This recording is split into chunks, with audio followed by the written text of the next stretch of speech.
हाय, मैं हूँ सुधा मूर्ति और मेरे कहानी घर में आपका स्वागत है। आज की कहानी है द कनिंग लायन। ये कहानी है जंगल के पास बसे एक छोटे से गांव सुंदरपुर की। एक बार की बात है, सुंदरपुर में आया एक अजनबी। बहुत शानदार, किसी राजा की तरह दिखने वाला, और वो साथ उपहार में लाया अनोखे फूल और तरह तरह के फल। सुंदरपुर के सभी लोग उस नौजवान को देखकर प्रभावित थे, जिनमें थी बेला भी।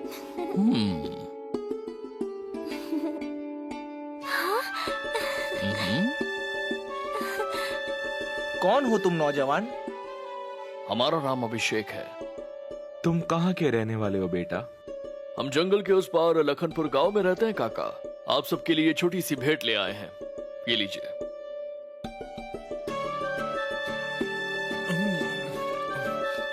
वाह, कितना स्वादिष्ट है ये सेब और कितना मीठा। तुम ये फल कहाँ से लाए अभिषेक? हम जंगल से जा रहे थे, तभी रास्ते में एक फलों का बाग दिखा। हमने उस बाग के फल चखे, बहुत मीठे फल थे वहाँ के। हमने सुंदरपुर गांव का नाम बहुत सुना था, तो सोचा कि आज आके आप सबसे मिल लें और ये मीठे मीठे फल भेंट के तौर पर साथ ले चले। तुम बहुत ही भले और अच्छे आदमी हो अभिषेक। आज तो तुमने हमारे गांव में फलों का उत्सव कर दिया। तुम्हारा सुंदरपुर में बहुत बहुत स्वागत है। शुक्रिया, आप सब बहुत अच्छे हैं। अच्छा, हम फिर आएंगे। अब तो आना जाना लगा ही रहेगा। नमस्कार।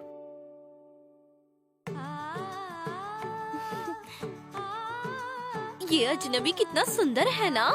हाँ, सुनहरा रंग, चमकीले बाल, और देखो तो कैसे शान से चलता बोलता है, जैसे कहीं का राजा हो। बेला, तूने गांव के सारे लड़कों को शादी के लिए मना कर दिया। इसी से शादी कर ले, इससे अच्छा लड़का दूर दूर तक नहीं मिलेगा।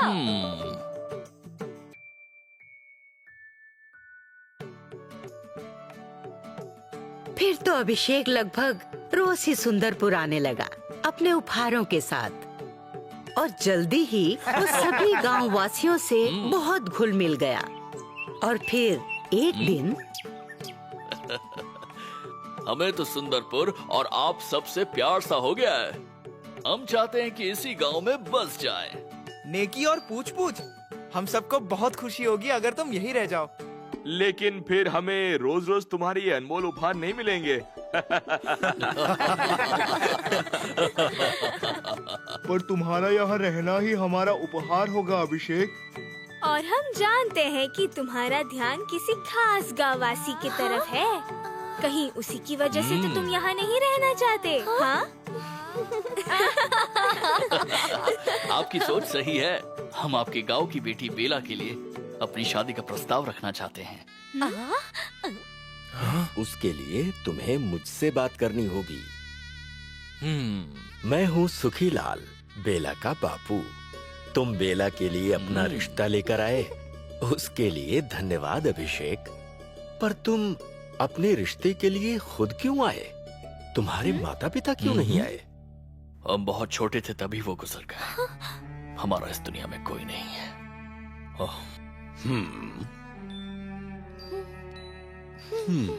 अब से तुम ऐसा नहीं कह सकोगे कि तुम्हारा इस दुनिया में कोई नहीं है। मेरी बेटी बेला तुमसे शादी करने के लिए तैयार है। आज से तुम मुझे बापू कहो, ठीक है? आशीर्वाद दीजिए। कितनी खुशी की बात है। हम आप जैसे भले लोगों का हमेशा आभारी रहेंगे। आपने हमें अपने बेटे जैसा समझा। आप सबका स्नेह देखकर आज हम भी एक वचन देते हैं कि विवाह के बाद हम अपना पूरा जीवन इसी गांव में बिताएंगे। अरे वाह, इस तरह मेरी बेटी भी मुझसे दूर नहीं जाएगी। ऐसा करो, कुछ दिन तुम हमारे मेहमान बनकर रहो अभिषेक। फिर शादी के बाद सुंदरपुर में ही तुम और बेला अपना नया घर बसा लेना। धन्यवाद बापू, हमें कुछ सामान भी लाना है अपने गांव से, तो हम आते जाते रहेंगे, ठीक है? और इस तरह अभिषेक और बेला की शादी तय हो गई।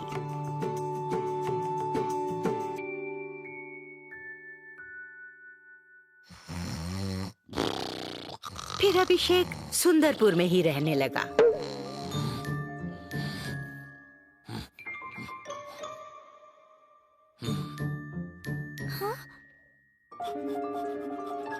पर हर दूसरी रात वो जंगल की ओर चला जाता और सुबह सुबह गांव वालों के लिए रसीले फलों और सुंदर फूलों का उपहार ले आता। सभी गांव वाले अभिषेक से बहुत खुश थे, लेकिन एक इंसान को अभिषेक पर शक हो चला था।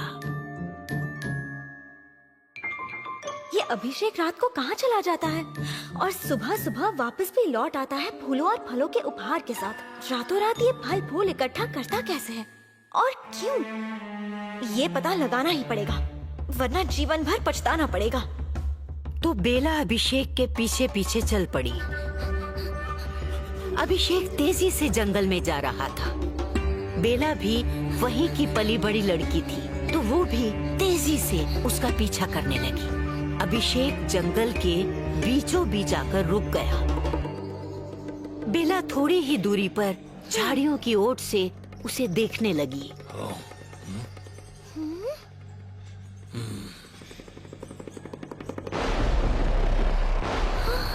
हम नहीं खाते घास फूस, नहीं खाते आम और बेर। हम हैं इस जंगल के राजा, हम हैं बब्बर।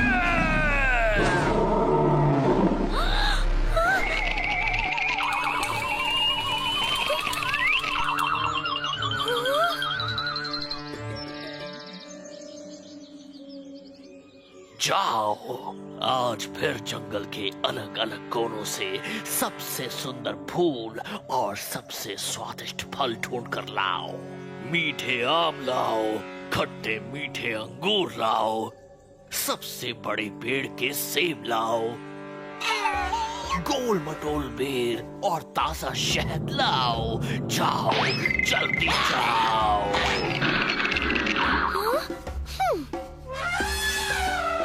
हम जानते हैं हाथी मंत्री, तुम्हें ये चिंता सता रही है कि आखिर हम ये सब क्यों कर रहे हैं, है ना? हम ऐसा इसलिए कर रहे हैं ताकि गांव के लोगों को हम पर भरोसा हो जाए, उन्हें हमारे उपहारों की आदत हो जाए और वो भी जंगल के इन सब पशु पक्षियों की तरह हमारे गुलाम बन जाए। बस हमारी उस बेवकूफ लड़की बेला से शादी हो जाए, तब हम दिखाएंगे उन्हें अपना असली रूप और बन जाएंगे सुंदरपुर के राजा। उसके बाद वो तंदुरुस्त गांववासी होंगे हमारा भोजन।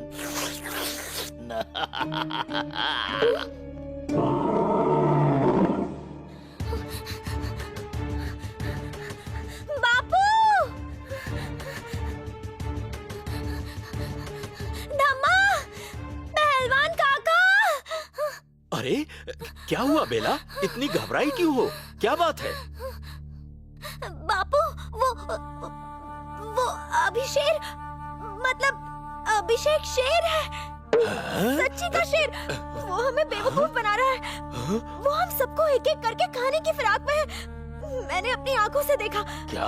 हमें कुछ करना होगा बापू। मैं उससे शादी नहीं कर सकती। ये सब क्या कह रही हो बेला बेटी? बेला बेटा, जरूर तुमने कोई बुरा सपना देखा होगा। नहीं बापू, मैं तुम्हारे सर की कसम खाकर कहती हूँ, मैं जो भी कह रही हूँ वो सब सच है। और फिर बेला ने उन्हें पूरी घटना सच सच बता दी। आओ मेरे साथ। चलो चलो।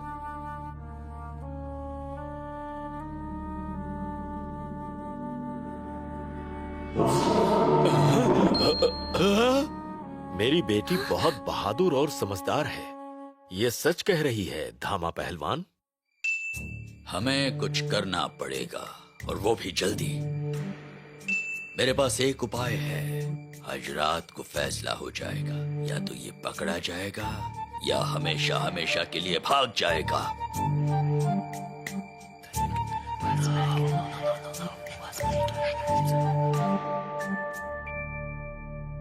अच्छा बेटा अभिषेक, आज की रात हम अपनी भांजी की शादी में ही बिताएंगे।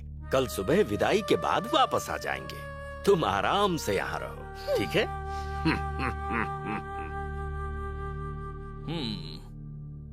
अच्छा हुआ चले गए।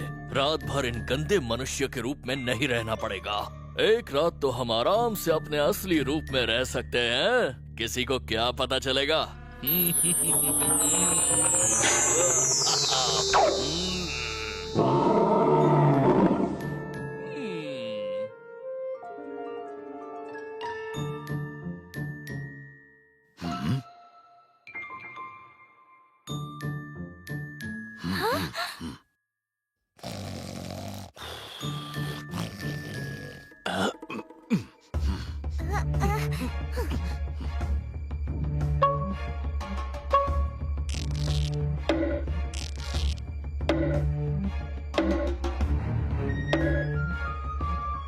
तैयार? हाँ। 1, 2, 3। और शेर के बच्चे बाहर निकल। ये कौन बोला? बाहर निकल।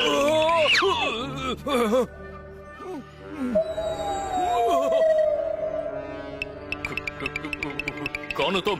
मैं हूँ दानव, सुंदरपुर का रक्षक। बहुत समय पहले इस गांव के वासियों ने मेरी मदद की थी और मैंने वचन दिया था कि इस गांव पर कभी मुसीबत नहीं आने दूंगा। मैंने जंगल में उड़ती हुई खबर सुनी है कि तुम इस गांव को नुकसान पहुंचाना चाहते हो। सावधान धूर्त शेर, इस गांव के एक बच्चे का बाल भी बांका किया तो मैं तुम्हें कच्चा चबा जाऊंगा।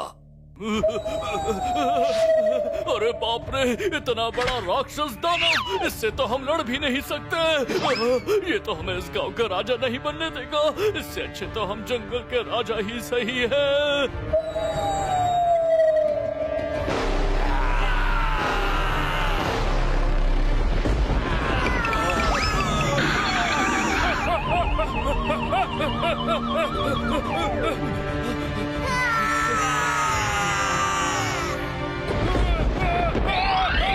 भूल कर भी इस गांव की ओर मत देखना, वरना। धूर्त शेर दुम दबाकर और जान बचाकर भाग निकला। बेला, सुखीलाल और धामा पहलवान खुशी से नाचने लगे। बेटी, तुम्हारी हिम्मत और सूझबूझ ने सारे गांव वालों को बचा लिया। मुझे तुम पर गर्व है। अगले दिन जब गांव वालों को अभिषेक की सच्चाई पता चली तो उन्होंने भी दांतों तले उंगलियां दबा ली। तो बताओ, इस कहानी से हमने क्या सीखा? उपहारों के लालच में कभी नहीं फंसना। मुश्किल वक्त में हमेशा अपनी अक्ल और हिम्मत का इस्तेमाल करना। याद रखोगे ना? अब अपनी सुधा आंटी को बाय बाय कहो।